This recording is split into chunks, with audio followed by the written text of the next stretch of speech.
Doctor Baba Saheb Ambedkar open university.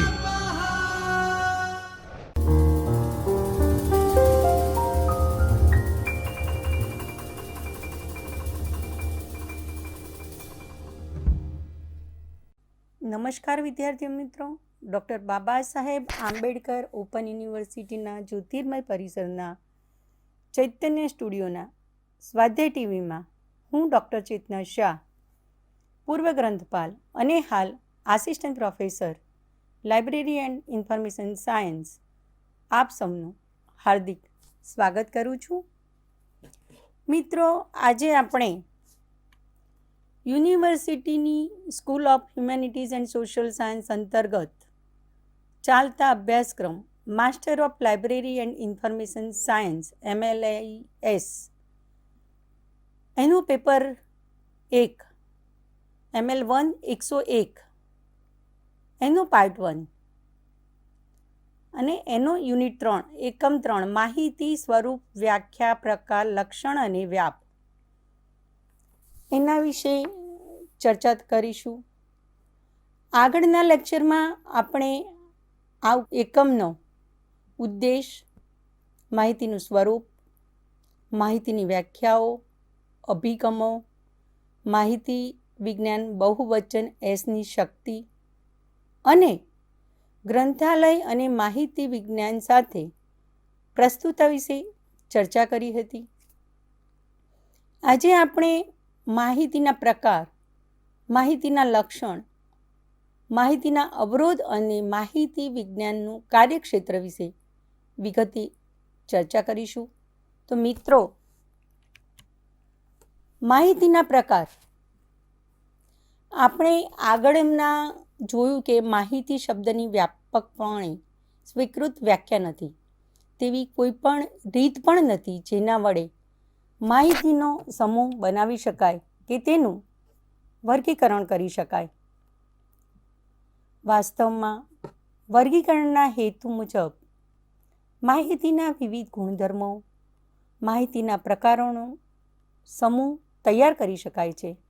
શેનોન અને વીવરના સુધારેલા માહિતી પ્રસારણના મોડેલના આધારે ગુણધર્મોના ગુણની પસંદગી કરી શકીએ. તે મુજબ ઉદ્ગમ સ્ત્રોત ગ્રહણ કરનાર, ચેનલ પ્રણાલી, માહિતીની જરૂરિયાત અને માધ્યમ તે તેના ગુણધર્મો છે. તેના વિશે જોઈએ તો ઉદ્ગમ સ્ત્રોત પ્રતીકોના સ્વરૂપે શાબ્દિક માહિતી કે ગ્રાફિકના સંદેશામાં પ્રત્યાયન કરે છે. પ્રણાલી ચેનલ માહિતી કે જ્ઞાનનું પ્રસારણ કરવા માટેનું વાહક છે. માધ્યમ માહિતીની સામગ્રી કે સંદેશાને પહોંચાડવા માટેનું ભૌતિક માધ્યમ છે. માહિતી ગ્રહણ કરનાર કે માહિતીને મેળવનાર, સ્વીકારનાર જે પોતે પણ માહિતીનું નિર્માણ કરી શકે છે. માહિતીની જરૂરિયાત માહિતીની જરૂરિયાત એમ સૂચવે છે કે વિવિધ પ્રકારની માહિતી જેઓ પોતાની જરૂરિયાત પ્રમાણે શોધે છે તેમને તે પહોંચાડવામાં આવે છે. માહિતીનું આ રીતે વર્ગીકરણ કરવાની સીમા લગભગ અનંત છે. ઉદ્ગમ સ્ત્રોત દ્વારા તો ઉદ્ગમને લાક્ષણિકતા તરીકે પ્રયોજતા માહિતીને વિગતે જોઈએ તો સમૂહમાં ગોઠવી શકાય. સિગ્નલ, ચિહ્નો, પ્રતીકો, નિશાનીઓ, શબ્દો તથા સંખ્યા જેમ કે ગાણિતિક સૂત્રો, હકીકતલક્ષી ડેટા અને હકીકતો વગેરે સ્વરૂપમાં રહેલો ડેટા, શાબ્દિક સામગ્રી, ટેક્સ જે વિશાળ સંખ્યામાં સંદેશા કે માહિતી ધરાવે છે, જેમ કે સમાચાર, સંશોધન લેખો, અહેવાલ વગેરે. વિવિધ પ્રકારના ગ્રાફિક્સ, એના ઉદાહરણ જોઈએ તો ફોટોગ્રાફ, ચિત્રો, આલેખો વગેરે. અહીં એ નોંધવું જરૂરી છે કે કેવા પ્રકારે પ્રત્યાયન કરવું એ ઉદ્ગમ સૂચિત કરે છે, જેમ કે સિગ્નલના સ્વરૂપે, શાબ્દિક ગ્રાફિક સિગ્નલમાં સ્વરૂપે. અહીં કઈ વ્યક્તિ કે કર્તા સમૂહ માહિતીનું નિર્માણ કરે છે તે અગત્યનું નથી.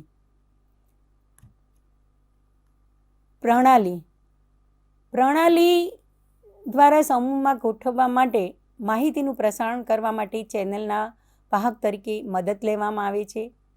માહિતીનું પ્રસારણ કરનાર સાહિત્ય, માહિતી શ્રોતાઓ તથા વહેંચણી કરનાર એજન્સીઓ પીપીટીમાં દર્શાવવામાં આવેલા છે. સાહિત્ય પ્રાથમિક, ગૌણ તથા તૃતીય ચેનલોનું બનેલું હોય છે. પ્રાથમિક એટલે જાણીતી હકીકતો કે ખ્યાલોના નવા મૌલિક અથવા નવા અર્થઘટનોની બનેલી હોય છે. પ્રાથમિક ચેનલ અર્થગ્રહિત તથા સંબંધ રહિતની માહિતી ધરાવતી હોય છે. તેમાં પ્રત્યેક ભાવ અલગ હોય છે. પ્રાથમિક માહિતી પર પ્રક્રિયા કરીને ગૌણ માહિતી તૈયાર કરી શકાય છે. માહિતી સંસ્થાઓ ગ્રંથાલયો, પ્રલેખન, દસ્તાવેજીકરણ તથા માહિતી કેન્દ્રો, માહિતી વિશ્લેષણ કેન્દ્રો વગેરે આ કેન્દ્રો પર દર્શાવેલા ત્રણેય પ્રકારના સાહિત્યની પ્રાપ્તિ, પ્રક્રિયા, વિશ્લેષણ, પ્રસારણ તથા વિતરણ કરે છે. વિતરણ એજન્સીઓ પુસ્તક વિક્રેતાઓ, લવાજમ એજન્ટો, ક્લિયરિંગ ગૃહો, માહિતી બ્રોકરો વગેરે છે. જેમ માહિતી સંસ્થાઓ જરૂરી સંસ્થાઓ છે કે જેઓ મુખ્ય રીતે ચોક્કસ ગ્રાહકો માટે માહિતી વિજ્ઞાન સેવાઓ પૂરી પાડે છે, તેમજ વિતરણ એજન્સીઓ મોટાભાગે ધંધાકીય એજન્સીઓ છે. તેઓ માહિતીનો વિક્રય કરે છે. જો કે માહિતી પ્રૌદ્યોગિકીના જબરજસ્ત વિસ્ફોટ પછી આ ભેદ અસ્પષ્ટ બની ગયો છે. માધ્યમ દ્વારા ભૌતિક માધ્યમનો લાક્ષણિકતા તરીકે ઉપયોગ કરીને માહિતીને વર્ગીકૃત કરી શકીએ. મૌખિક વ્યક્તિની એકથી અનેક નોંધ કરાયેલ છપાયેલા કાગળ સૂક્ષ્મ સ્વરૂપમાં એટલે કે ગ્રાહકો, ફિલ્મ વગેરે સ્વરૂપમાં, દ્રશ્ય શ્રાવ્ય વીજાણુ દર્શાવેલા વર્ગમાં આપણે બીજા લખાણોથી શ્રાવ્ય માધ્યમોને તેમના ભૌતિક માધ્યમથી પાર કર્યા વગર અલગ પાડી શકીએ છીએ. મૌખિક માહિતી તદ્દન પાઠ્યલક્ષી માહિતી સાથે છે, સિવાય કે અવાજ માહિતીનો નિર્દેશ કરે છે. ગ્રહણ કરનાર દ્વારા માહિતીનું વર્ગીકરણ કરવા માટે ગ્રહણ કરનારની લાક્ષણિકતા તરીકે ઉપયોગ કરીને આપણી પાસેથી માહિતી ગ્રહણ કરે છે અને વિવિધ જરૂરિયાતો માટે વ્યક્તિગત સમૂહ, સંસ્થા અને સંસ્થાઓ કોણ માહિતી જ્ઞાનનો ઉપયોગ કરે છે તે જાણી શકાય છે. માહિતીની જરૂરિયાત દ્વારા માહિતીની જરૂરિયાતને વર્ગીકૃત કરવા માટે લાક્ષણિકતા તરીકે ઉપયોગ કરતા આપણી પાસે ધોરણ દ્વારા, પ્રકાર દ્વારા, લોકપ્રિય પ્રૌદ્યોગિકી, વૈજ્ઞાનિક, જાણવું શા માટે, જાણવું કેવી રીતે, દર્શાવવું કેવી રીતે પ્રમાણે માહિતીની જરૂરિયાત છે. તેને વિગતે જોઈએ તો જાણવું શા માટે. માહિતી વધુ વિજ્ઞાન આધારિત માહિતી ગૌણ સાધનોમાં ઉપલબ્ધ હોવાથી સરળતાથી પ્રાપ્ત કરી શકાય. ગ્રંથાલય તથા માહિતી કેન્દ્રોમાં ઉપલબ્ધ તેમજ સરળતાથી આદાન પ્રદાન કરી શકાય. જાણવું કેવી રીતે. માહિતી વધુ તકનીકી પ્રકારની હોવાથી સામાન્ય સાધનોમાંથી મેળવી શકાય નહીં. તેને શોધવી તથા મેળવવી તે અત્યંત કઠિન તથા આદાન પ્રદાન કરવું તે પણ અઘરું છે. દર્શાવવું કેવી રીતે. માહિતી ચલાવવા માટે જરૂરી કુશળતા, જાળવણી તથા નિયંત્રણ માટેની શક્યતા તે ભાગ્યે જ આદાન પ્રદાન કરી શકાય તેવા સ્વરૂપમાં હોય છે. તેથી જ પ્રાથમિક ગૌણ સાધનોની ભાગ્યે જ નોંધણી કરવામાં આવે છે. મોટા ભાગે વ્યક્તિગત સંપર્કો, ઓળખાણો દ્વારા આદાન પ્રદાન થતું હોય છે. જે વ્યક્તિ આ પ્રકારની માહિતી ધરાવે છે તેની ઈચ્છાના આધારે તેની વહેંચણી થઈ શકે છે. માહિતીના જુદા જુદા વર્ગો કે વિભાગો ઉપસ્થિત કરવા માટે તેનું જૂથ બનાવવું આવશ્યક બને. તે માટે જૂથની લાક્ષણિકતાઓ ગ્રહણ કરનારાઓ અને માહિતી વાસ્તવમાં એકબીજા સાથે ગાઢ રીતે વણાઈ ગયા હોય છે. બીસી વિક્રીના મત અનુસાર સ્વીકારનારની સામાજિક સ્થિતિ, તેની પ્રવૃત્તિઓ, જ્ઞાન નિર્માણ તથા માહિતી નિર્દેશ જ્ઞાન માળખું મેળવવા કે ભેળવી દેવાની શક્યતા, વાતચીતની વર્તણૂક વગેરેની અસરો શ્રેણીબદ્ધ કરી વ્યક્તિએ કે જૂથની માહિતી જરૂરિયાતો નક્કી કરી આપે તેના આધારે થતી હોય છે. માહિતી પદ્ધતિઓ તથા સેવાઓએ આ પ્રકારની જરૂરિયાતો સંતોષવી જરૂરી છે. માહિતીના લક્ષણ. માહિતીને તેના સ્વાભાવિક ગુણધર્મ લક્ષણના આધારે ચકાસી શકાય છે. તેનો આપણે આના આધારે અભ્યાસ કરીએ છીએ. તે જોઈએ તો માહિતી સામાન્ય સ્વરૂપે અને વૈજ્ઞાનિક તથા પ્રૌદ્યોગિકી માહિતી, પ્રૌદ્યોગિકી તથા અર્થશાસ્ત્રના સંદર્ભમાં માહિતી. તો સામાન્ય માહિતીના વાપરવાથી તે ખતમ થઈ જતી નથી. તેનો અનેક લોકો સમાંતર ધોરણે ઉપયોગ કરી શકે છે અને તે કરવામાં કોઈને નુકસાન થતું નથી. માહિતી એ લોકશાહીનું સૌથી વધુ મૂલ્ય ધરાવતું સાધન છે. તેનો ઉપયોગ ગરીબ તથા ધનિક વર્ગ બંને પ્રકારના લોકો તેમને સ્વીકારવાની ક્ષમતા મુજબ કરી શકે છે. જ્ઞાન એ ગતિશીલ છે, હંમેશા વિકાસ પામતું રહે છે, સાતત્યપૂર્ણ છે અને તેના વિશે કોઈ અંતિમ શબ્દ ઉચ્ચારી શકાતો નથી. વૈજ્ઞાનિક તથા પ્રૌદ્યોગિકી માહિતી. આ વિશે જોઈએ તો સાર્વત્રિક, ખાસ કરીને ભૌતિક, રાસાયણિક અને જીવવિજ્ઞાનમાં એક અત્યંત સુગ્રથિત પ્રત્યાયન પદ્ધતિ દ્વારા જેમને મેળવવાનું છે તે સર્વ માટે ખુલ્લું અને ઉપલબ્ધ છે. તેના પ્રસારણમાં સમીક્ષા પદ્ધતિ તેમજ પ્રત્યાયન પ્રકારની પદ્ધતિનો ઉપયોગ થાય છે. કાળજીપૂર્વકની સમીક્ષા મોટે ભાગે તેની ગુણક કક્ષા સુનિશ્ચિત કરી આપે છે. ઝડપી વિકાસ પામતા પ્રવાહોમાં તે ઝડપથી બિનજરૂરી બની જાય છે અને આવું બિનજરૂરી બની જવાનું પ્રમાણ કેટલાક કિસ્સાઓમાં ઘણું વધારે હોય છે.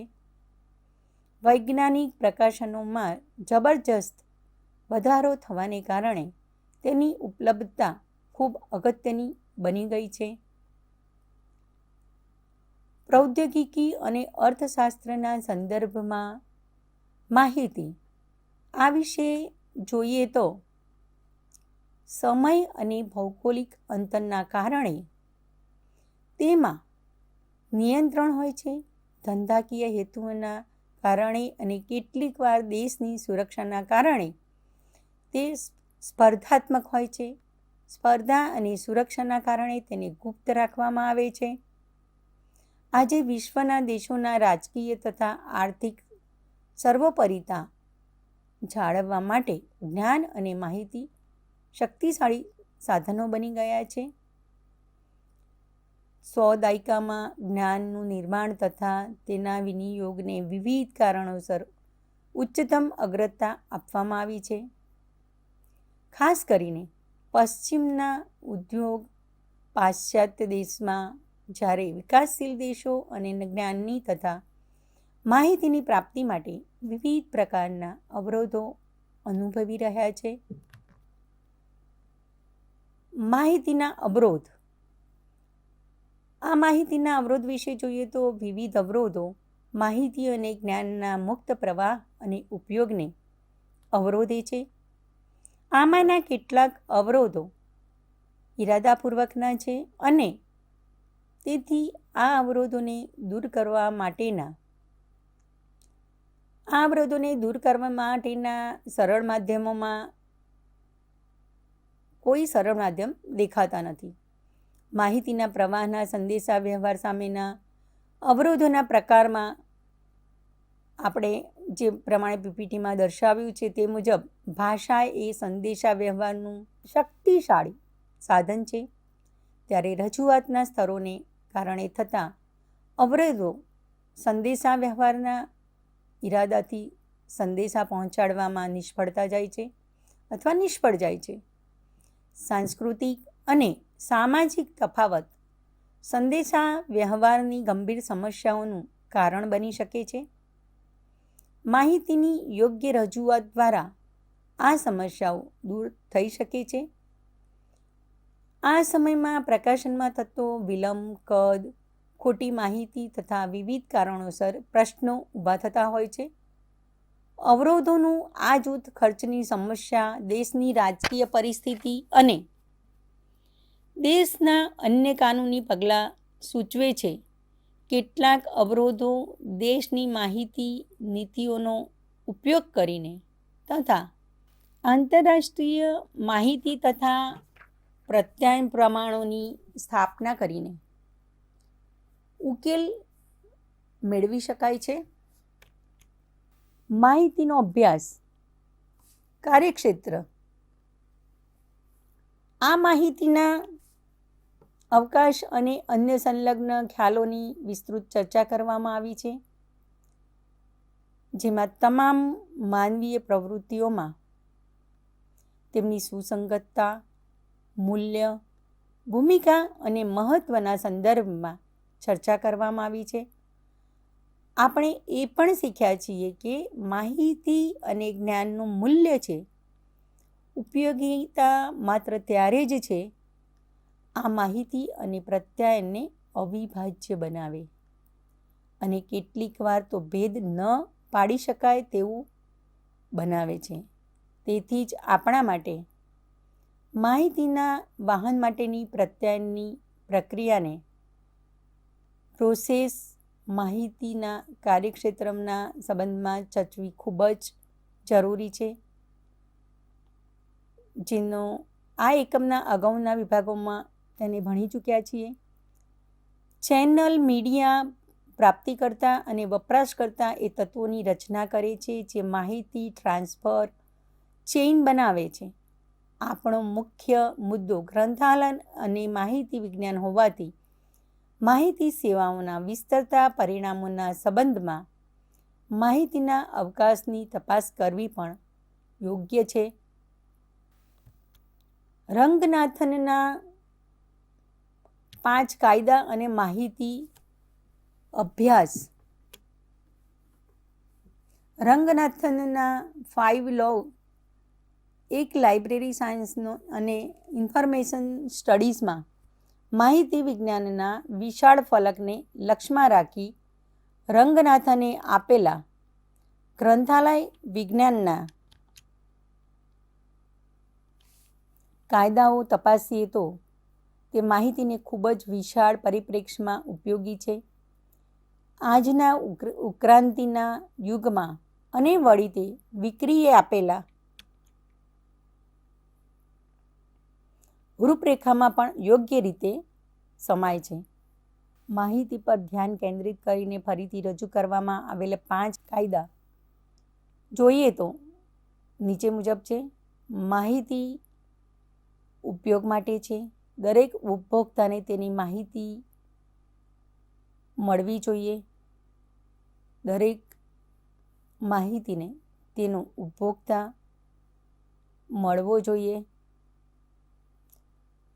ઉપભોક્તાનો સમય બચાવો. માહિતી પ્રક્રિયા એ વિકાસશીલ દ્રવ્ય છે. એનો પહેલો નિયમ જોઈએ તો માહિતીના મૂલ્ય પર ભાર મૂકે છે.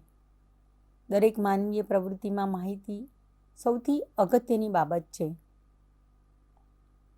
માહિતી સમાજમાં જે ઉત્ક્રાંતિ પામી છે.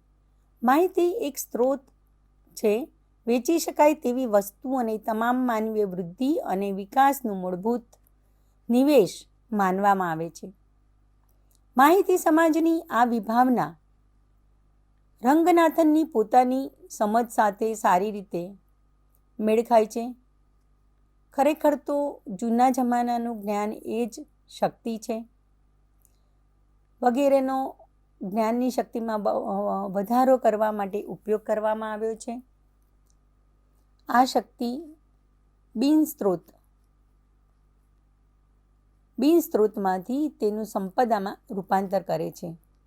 તેના મૂળ તત્વ હામાં આ પહેલો નિયમ માહિતી વિજ્ઞાનના આયામોની વિશાળ શ્રેણીને સમાવે છે, જેમાં પ્રલેખ અથવા દસ્તાવેજ અને બિનપ્રલેખ સ્ત્રોતનો વિકાસ, માહિતી સ્ત્રોતનું સંગઠન અને સંચાલન, આ સંગ્રહો પર પ્રક્રિયા કરવા માટેની પદ્ધતિઓ અને સાધનો, વિવિધ સંદર્ભોમાં વિવિધ પ્રકારના સાહિત્યનો ઉપયોગ, ધનફળ અને વિકાસ માત્ર માટે ગ્રંથ સૂચિમય અભ્યાસ, રાષ્ટ્રીય અને આંતરરાષ્ટ્રીય માહિતી નીતિઓનો સમાવેશ થાય છે. બીજો નિયમ એ દર્શાવે છે કે માહિતી સેવાઓ સંપૂર્ણ રીતે ઉપભોક્તાઓની જરૂરિયાતલક્ષી હોવી જોઈએ. તેની સેવાઓને વસ્તુલક્ષી બનાવવા માટે યોગ્ય દિશા દર્શાવવી જોઈએ. આ માટે ઉપભોક્તાઓનો અભ્યાસ ખૂબ જ જરૂરી છે. આવી સેવાઓમાં વિવિધ સંદર્ભોમાં ઉપભોક્તાઓ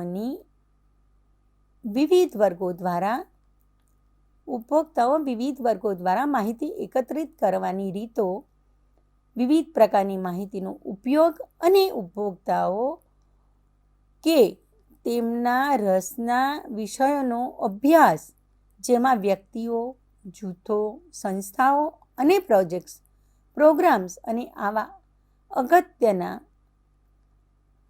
માહિતીનો સમાવેશ થાય છે. વિવિધ પ્રકારની માહિતીનો ઉપયોગ અને સેવાઓ માટે યોગ્ય દિશા દર્શાવવી જોઈએ. આ વિચારસરણી વ્યવસાયમાં ગ્રાહકલક્ષી સેવાઓને મળતી આવે છે. આવી સેવામાં અન્ય લોકોમાં તેનો સમાવેશ થાય છે. વપરાશકર્તાઓની રુચિઓ, પ્રોફાઇલ્સનો અભ્યાસ, જેમાં વ્યક્તિઓ, જૂથો, સંસ્થાઓ અને પ્રોગ્રામ અને આવા અગત્યની વસ્તુઓનો અન્યનો પણ સમાવેશ થાય છે. ત્રીજો નિયમ માહિતી પર ધ્યાન કેન્દ્રિત કરવામાં આવ્યું છે. ત્રીજા નિયમમાં સમગ્ર માહિતીનું પરિવહન પ્રક્રિયા અંતિમ ઉપયોગ સાથે સુસંગત હોવી જોઈએ. માહિતી સેવાનો પ્રાથમિક સિદ્ધાંત છે યોગ્ય માહિતી યોગ્ય ઉપભોક્તાને યોગ્ય સમયે પણ અહીં રજૂ કરવામાં આવેલ છે.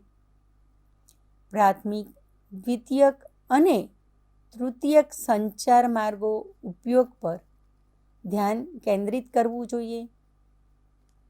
બીજા શબ્દોમાં કહીએ તો માહિતીનું માર્કેટિંગ વપરાશકર્તાઓની માહિતીની જરૂરિયાતોને ધ્યાનમાં રાખીને કરવામાં આવે છે. ગમે તે ભૌતિક માધ્યમનો ઉપયોગ નવીન ઉત્પાદનો અને સેવાઓ માટે અવકાશ પૂરો પાડે છે, તક પૂરી પાડે છે. ચોથો નિયમ સમયના મૂલ્ય પર ભાર મૂકે છે. સેવાના મૂળ તત્વો જોઈએ તો સમયસર અને ઝડપી માહિતી એ બંને છે. ઉચ્ચતમ સેવા પૂરી પાડવા માટે સાધનો અને તેમના યાંત્રિક માહિતીના ઉપયોગ દ્વારા પૂરી પાડવામાં આવે છે. રૂપાંતર પ્રવૃત્તિને શિક્ષણ, પ્રશિક્ષણ અને ખાસ તો યોગ્ય સમજણ આપીને વ્યાવસાયિકોને માહિતી પ્રત્યેના એકબીજા અભિગમ અને સેવાકીય અભિગમને વિકસાવવો જોઈએ. માહિતીમાં આગળ વધનાર શિક્ષણનો ઉપયોગ, કૌશલ્યનો ઉપયોગ ઉપભોક્તા માટે પ્રવૃત્તિને સરળ અને સમયનો બચાવનાર બનાવશે. વધારે સફળતા માટે આ બધા જ પાસાઓને ધ્યાનમાં રાખીને સતત સંશોધન કરતા રહેવું જોઈએ. પાંચમું સૂત્ર, પાંચમો નિયમ એ અવિરત પરિવર્તનની વાત કહે છે, જે કેટલીક વાર આશ્ચર્ય પમાડે તેવા જ્ઞાનના વિકાસમાં જોવા મળતી સંસ્થાકીય પદ્ધતિ વડે પરિવર્તન પામતા વાતાવરણની જાતે સમાવવાની ક્ષમતાને અવિરત ઉત્ક્રાંતિ પ્રાપ્ત કરવી અને તેના ઉપયોગને પ્રોત્સાહિત કરવો તેમજ જરૂરિયાતને માન્યતા આપવી તે અવિરત અને ક્યારેય ના અંત પામનાર બાબત છે. આ નિયમો વૈજ્ઞાનિક તારણો નથી, પરંતુ ધોરણો, સમાજ માર્ગદર્શિકા છે, જે પ્રલેખ અને માહિતી અભ્યાસ અને તેના વિકસતા જતા આયામોમાં વિશાળ ક્ષેત્રની વધારે સારી કાર્યપ્રણાલીને શ્રેષ્ઠ અભ્યાસ માટે જરૂરી છે. વિક્રી માહિતી વિજ્ઞાનના કાર્યક્ષેત્રમાં સચોટ રીતે સારાંશ વિક્રી આપે છે. લોકોનું વર્તન, માહિતીનું નિર્માણ, સ્ત્રોત સ્વીકારનાર અને ઉપભોક્તા અને તે બધી જ માહિતી વહન પ્રક્રિયામાં ભાગીદાર છે. સંદેશાનો માત્રાત્મક અભ્યાસ, તેનું કદ, વિકાસ દર, વહેંચણી, ઉત્પાદનની પદ્ધતિ અને ઉપયોગ, સંદેશાઓ અને ચેનલોનું અર્થસભર સંગઠન, જેની મદદથી ઉદ્ભવ તથા સ્વીકાર કરનારની ઓળખાણ, રાજકીય અને આર્થિક પાસાઓની સમસ્યાઓ, ખાસ કરીને માહિતી સંગ્રહ, વિશ્લેષણ અને પ્રાપ્તિને લગતી માહિતી પ્રક્રિયાનું સમગ્ર સંગઠન અને તેનો પરિવર્તન સંબંધિત પરિણામજન્ય દેખાવ, માહિતી પરિવર્તનનો સામાજિક સંદર્ભ મેળવી શકાય છે. સારાંશમાં જોઈએ તો આ એકમમાં માહિતીનો અભ્યાસ બે દ્રષ્ટિકોણથી કરવામાં આવે છે. પ્રથમ, માહિતીને જ્ઞાન, માહિતીની ઉપયોગિતા અને અભ્યાસની વિવિધતા સાથે છે. અભ્યાસના મુખ્ય મુદ્દા તરીકે ગણવામાં આવે છે તેને. આ અભિગમો માહિતી પર વિશેષ પ્રકાર ધ્યાન કેન્દ્રિત કરી અસંખ્ય પ્રવાહોના વિકાસને વેગ આપ્યો છે. તેથી જ માહિતીની એક વ્યાખ્યા બધા પ્રવાહોને લાગુ પડતી નથી તથા વ્યાખ્યામાં વિશાળ વિવિધતા જોવા મળે છે. ગ્રંથાલય અને માહિતી વિજ્ઞાનના વિદ્વાનોને શેનન વીવરે તેમના પ્રત્યાયન સિદ્ધાંતમાં આપેલ મોડેલ માહિતી પરિવર્તન ચેનલના સંદર્ભમાં માહિતીને એક પ્રત્યાયન મોડેલ તરીકે જોવાનો મોટો મોકો આપે છે.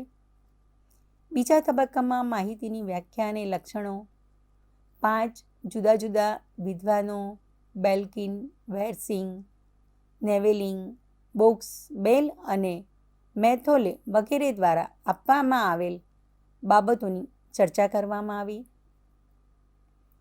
ગ્રંથાલય અને માહિતી વિજ્ઞાન સાથેની સંલગ્નતા તરફ બધી જ ચર્ચાઓની નિર્દેશ કરવામાં આવેલ છે. માહિતી પ્રસારણ મોડેલનો ઉપયોગ વિવિધ પ્રકારની માહિતીને તપાસવા માટેની પદ્ધતિ તરીકે થાય છે. માહિતી જરૂરિયાતો જેવી 5 લાક્ષણિકતાઓ સ્ત્રોત, ચેનલ, માધ્યમ, ગ્રહણ કરનાર, માહિતીના પ્રકારોનો જરૂરી ઉદાહરણો સહિત અભ્યાસ કરવામાં આવ્યો છે.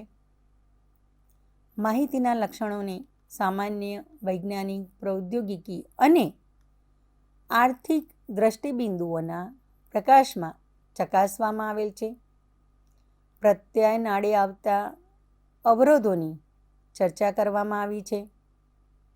ગ્રંથાલય અને માહિતી વિજ્ઞાનના કાર્યક્ષેત્રને યોગ્ય રીતે સમજવા માટે વિક્રીનો અભિગમ અને રંગનાથનના 5 નિયમોને ઉદાહરણો આપી સમજાવવામાં આવ્યા છે. માહિતીના કાર્યક્ષેત્રની વિવિધ ચર્ચાઓને ધ્યાનમાં લઈ ચર્ચા કરવામાં આવી છે. આમ અહીંયા આપણે આ એકમ પૂર્ણ કરીશું. ફરી મળીશું આ જ માધ્યમ દ્વારા. નમસ્કાર. स्वाध्यायः